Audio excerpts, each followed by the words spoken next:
म यति बेला रुद्रबेडी गुल्मीमा छु।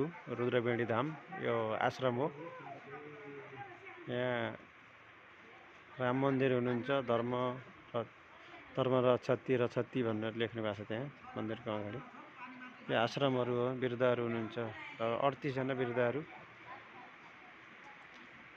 बसेर यही भोजन गर्नुहुन्छ। यही बत्ती काट्ने बस्ने गर्नुहुन्छ। यो कालीगण्डकी यो रुद्रबेडी उँभोबाट उँभो बसेका रुद्रबेडी हुन्। रुद्रबेडी नदी बग्नु भएको छ है। तलको उताबाट आउने कालीगण्डकी।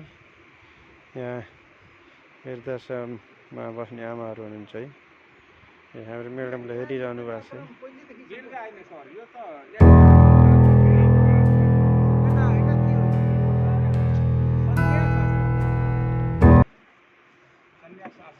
नारायण सर पनि हुन्छ है।